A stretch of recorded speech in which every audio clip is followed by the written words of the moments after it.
नमस्कार विद्यार्थी मित्रांनो, very good morning to all of you. आपल्या सर्वांचं स्वागत आहे करंट अड्डा मराठी या आपल्या एज्युकेशनल यूट्यूब चॅनलवरती.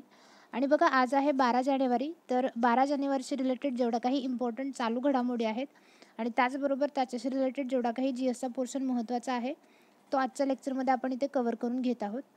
तर आजच्या सेशनला सुरुवात करण्यापूर्वी जे कोणी विद्यार्थी मित्र आपल्या चॅनलवरती नवीन असतील त्यांनी चॅनलला सबस्क्राईब करा. त्याचबरोबर बेल आयकॉनवरती देखील क्लिक करा, जेणेकरून रोज सकाळी 7 वाजता जेव्हा आपलं लेक्चर अपलोड होतं तेव्हा तुम्ही ते पाहू शकाल.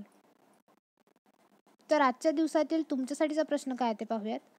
अलीकडे कोणत्या राज्य सरकारने बर्ड फ्लूला राज्य आपत्ती म्हणून घोषित केले आहे असं तुम्हाला विचारलं. तर बघा, हा क्वेश्चन आपण प्रिव्हियस लेक्चरमध्ये डिस्कस केलेला आहे आणि याचं जे काही योग्य उत्तर आहे ते तुम्ही कमेंट बॉक्समध्ये मेन्शन करा विद्यार्थी मित्रांनो. तर आजच्या सेशनमधील आपला पहिला प्रश्न बघा, अलीकडे कोणत्या देशाच्या संसदेने ब्रेक्झिट करारास अखेरीस मान्यता दिली आहे असं तुम्हाला विचारलं. बघा, इम्पॉर्टंट क्वेश्चन आहे. तर या प्रश्नाचं तुमचं योग्य उत्तर आहे 3. UK संसद किंवा ब्रिटन संसदेने जे आहे ते ब्रेक्झिट करारास अखेर मान्यता दिलेली आहे. बघा, ह्या क्वेश्चनची जर पार्श्वभूमी बघायची झाली तर आपण ऑलरेडी प्रिव्हियस लेक्चरमध्ये डिस्कस केलेले आहे की युरोपियन युनियनमध्ये एकूण 28 देश होते किंवा 28 कंट्रीज होत्या. तर या 28 कंट्रीजमधून युरोपियन युनियनमधून ब्रिटन जो आहे तो जानेवारी 2020ला बाहेर पडलेला आहे आणि जानेवारी 2020ला हा बाहेर पडल्यानंतर आता युरोपियन युनियनमध्ये 27 कंट्रीज आहेत. पण याला मान्यता दिलेली नव्हती UKच्या संसदेने किंवा ब्रिटनच्या संसदेने. तर आता ही ब्रिटनच्या संसदेने ही मान्यता दिलेली आहे आणि ब्रेक्झिट करारास देखील मान्यता दिलेली आहे विद्यार्थी मित्रांनो. आता बघा, ब्रिटनच्या संसदेने ही मान्यता दिलेली आहे. तर ब्रिटनबद्दल बघायचं झालं तर ब्रिटनचं कॅपिटल आहे लंडन आणि तिथले अध्यक्ष आहेत बोरिस जॉन्सन. बघा, बोरिस जॉन्सन यांच्याबद्दल जर करंट अपडेट बघायचा झाला तर आपला जो 2021चा प्रजासत्ताक दिन होणार आहे, या प्रजासत्ताक दिनाला मुख्य अतिथी म्हणून बोरिस जॉन्सन यांना निमंत्रित करण्यात आलेलं होतं. पण आता कोरोनाच्या वाढत्या पार्श्वभूमीवरती ब्रिटनने लॉकडाऊन जाहीर केलेला आहे आणि यांनी आपला भारत दौरा देखील रद्द केलेला आहे विद्यार्थी मित्रांनो. त्याच्यानंतर बघा, क्लायमेट इमर्जन्सी लागू करणारा पहिला देश बनलेला आहे ब्रिटन. तर 2030पर्यंत ब्रिटनमध्ये सर्व पेट्रोल आणि डिझेलच्या वाहनांवरती बंदी घालण्यात येणार आहे विद्यार्थी मित्रांनो. तर एवढे इम्पॉर्टंट पॉईंट्स आहेत या क्वेश्चनशी रिलेटेड जे तुम्ही नोट डाऊन करून घ्या. आपला नेक्स्ट क्वेश्चन बघा, अलीकडे कोणत्या राज्यात देशातील प्रथम अग्निशमन उद्यान किंवा फायर पार्क, बघा फायर पार्क उघडले गेले आहे असं तुम्हाला विचारलं. तर बघा, या प्रश्नाचं तुमचं योग्य उत्तर आहे 2. उडीसा. बघा, उडीसाची जी राजधानी आहे भुवनेश्वर, या ठिकाणी देशातील पहिलं फायर पार्क जे आहे ते ओपन करण्यात आलेलं आहे. आणि या फायर पार्कमध्ये बघा, अग्नितांडवापासून वाचण्यासाठी काय काय करावं लागतं या गोष्टीचं ट्रेनिंग जे आहे ते याच्यामध्ये देण्यात येणार आहे विद्यार्थी मित्रांनो. आता बघा, इथे देशातील पहिल्या पार्कशी रिलेटेड क्वेश्चन आलेला आहे. तर अदर ऑप्शन डिस्कस करायचे झाले तर बघा, गोव्यामध्ये देशातील पहिलं सँड ड्यून पार्क ओपन करण्यात आलेलं आहे. त्याच्यानंतर उडीसामध्ये आत्ताच बघितलं देशातील पहिलं फायर पार्क ओपन करण्यात आलेलं आहे. तर पश्चिम बंगालमध्ये बघा विद्यार्थी मित्रांनो, देशातील पहिलं टायर पार्क जे आहे ते ओपन करण्यात आलेलं आहे. आणि गुजरातचा जो महिसागर जिल्हा आहे, या महिसागर जिल्ह्यामध्ये देशातील पहिलं डायनासॉर पार्क जे आहे त्याची स्थापना करण्यात आलेली आहे. आपला नेक्स्ट क्वेश्चन बघा, भ्रष्टाचाराच्या तक्रारी नोंदवण्यासाठी नुकताच जागृत नागरिक मोबाईल ॲप कोणी लॉन्च केला आहे असं तुम्हाला विचारलं. तर या प्रश्नाचं तुमचं योग्य उत्तर आहे 1. जम्मू आणि काश्मीर. बघा, इथे क्वेश्चनमध्येच तुम्हाला आन्सर दिलेला आहे. जागृत नागरिक मोबाईल ॲप जे आहे ते कशासाठी लॉन्च करण्यात आलेलं आहे? भ्रष्टाचाराच्या तक्रारी नोंदवण्यासाठी. बघा, ज्या काही भ्रष्टाचाराच्या तक्रारी आहेत त्या या ॲपमध्ये नोंदवल्या जाऊ शकतात आणि त्याच्यानंतर हे तक्रार नोंदवल्यानंतर त्यांना एक स्पेशल ID मिळणार आहे, ज्याच्याद्वारे ते या तक्रारी कुठंपर्यंत प्रोसेसमध्ये गेलेल्या आहेत हे ट्रॅक देखील करू शकणार आहेत विद्यार्थी मित्रांनो. आता बघा, जम्मू काश्मीरमध्ये हे लॉन्च करण्यात आलेलं आहे. तर जम्मू काश्मीरचे उपराज्यपाल आहेत मनोज सिन्हा. जम्मू काश्मीरचे पहिले उपराज्यपाल जे होते गिरीशचंद्र मुर्मू होते आणि ते सध्या आता भारताचे कॅग आहेत विद्यार्थी मित्रांनो. त्याच्यानंतर बघा जम्मू काश्मीरमध्ये अलीकडेच PM आरोग्य योजना राबवण्यात आलेली आहे. आपला नेक्स्ट क्वेश्चन आहे, नुकतेच कोणत्या राज्य सरकारने संपूर्ण राज्य नियंत्रित क्षेत्र म्हणून घोषित केले आहे असं तुम्हाला विचारलं. तर बघा या प्रश्नाचं तुमचं योग्य उत्तर आहे 2, पंजाब. बघा पंजाब राज्य सरकारने संपूर्ण राज्य जे आहे ते नियंत्रित क्षेत्र म्हणून घोषित केलेलं आहे. आता हे घोषित करण्यापाठीमागचं त्यांचं कारण काय आहे बघा. आता सर्वांनाच तुम्ही बर्ड फ्लू बद्दल न्यूज बरेच वेळेला ऐकत असाल किंवा या दररोज डेली तुमच्या ऐकण्यात आहेतच. कोरोनामध्येच हा बर्ड फ्लू जो आहे तो पसरत चाललेला आहे आणि बऱ्याच राज्य जे आहेत ते या बर्ड फ्लूमुळे प्रभावित झालेले आहेत आणि हजारो पक्षी जे आहेत ते या बर्ड फ्लूमुळे मृत्युमुखी पडलेले आहेत.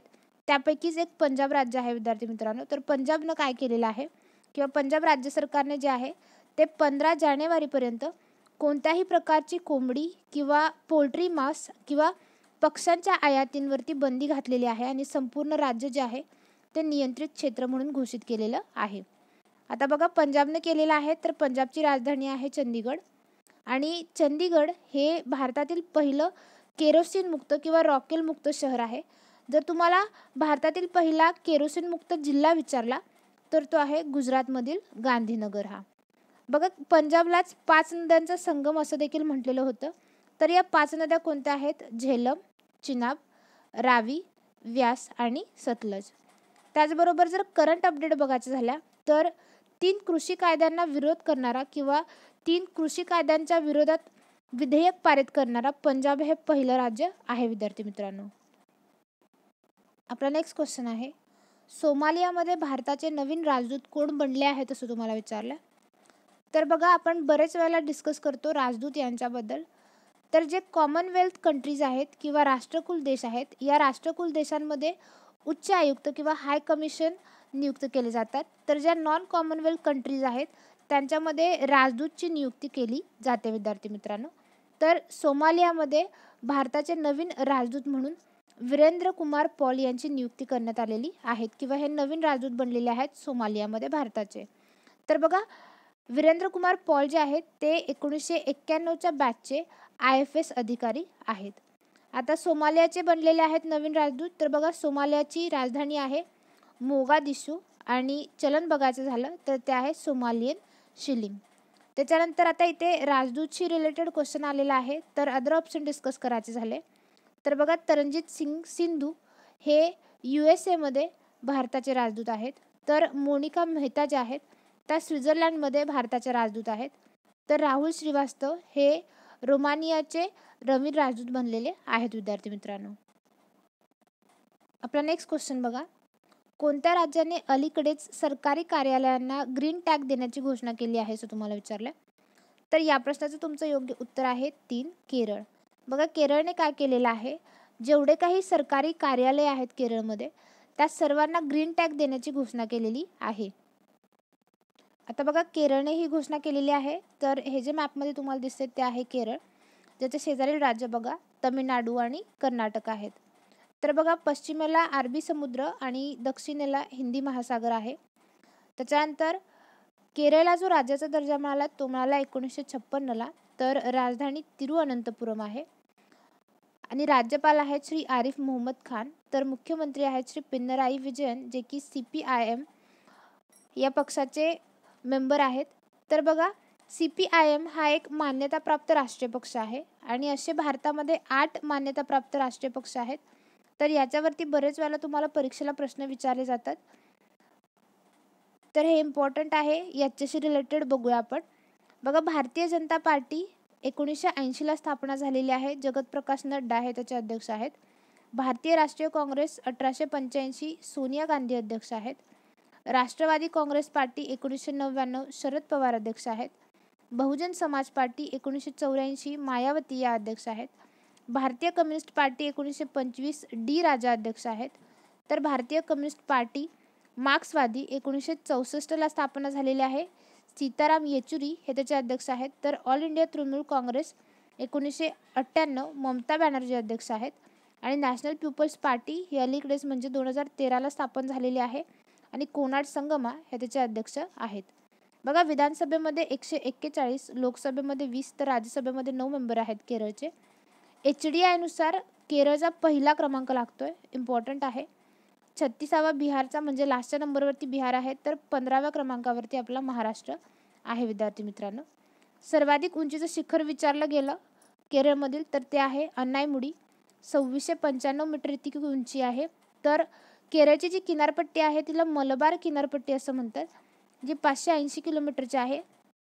जर तुम्हाला परीक्षेला प्रश्न विचारला सर्वाधिक किनारपट्टी लाभलेलं राज्य कोणतं आहे, तर ते आहे गुजरात, 1600 किलोमीटरची किनारपट्टी आहे. महाराष्ट्राच्या किनारपट्टीला आपण कोकण किनारपट्टी म्हणून ओळखतो, जी 720 किलोमीटरची आहे विद्यार्थी मित्रांनो.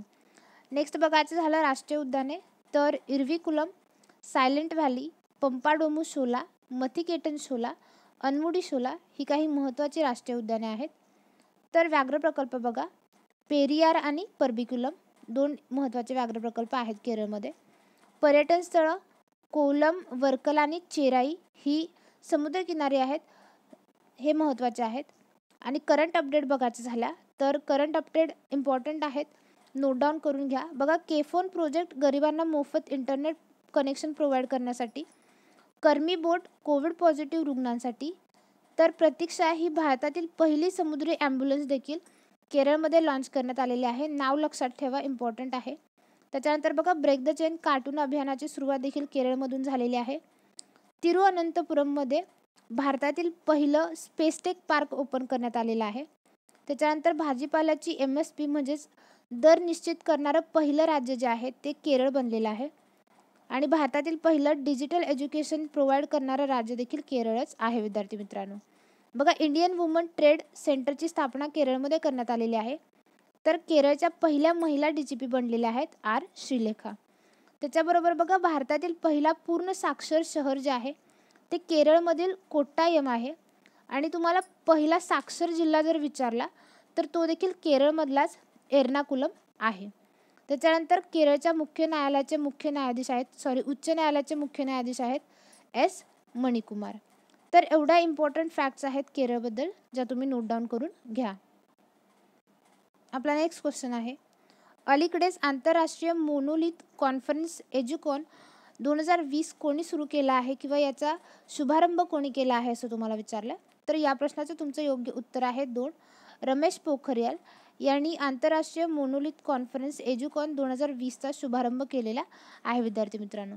बघा, रमेश पोखरियाल हे आपले शिक्षण मंत्री आहेत.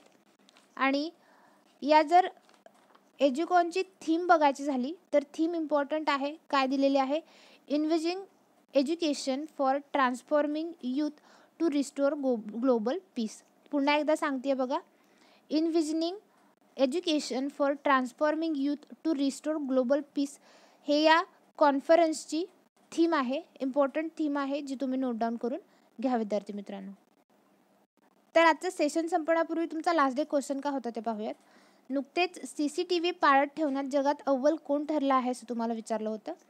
तर या प्रश्नाचं तुमचं योग्य उत्तर होतं 2, चेन्नई. तर आजचं आपलं लेक्चर इथेच संपत आहे. आजचं लेक्चर तुम्हाला कसं वाटलं हे कमेंट बॉक्समध्ये नक्की मेन्शन करा. आपले व्हिडिओ जर तुम्हाला आवडत असतील तर व्हिडिओला लाईक, शेअर आणि सबस्क्राईब करायला अजिबात विसरू नका. बेल आयकॉनवरती देखील क्लिक करा, जेणेकरून चॅनलच्या कोणत्याही नोटिफिकेशन्स तुम्ही मिस करणार नाही. व्हिडिओ पूर्ण पाहिल्याबद्दल धन्यवाद.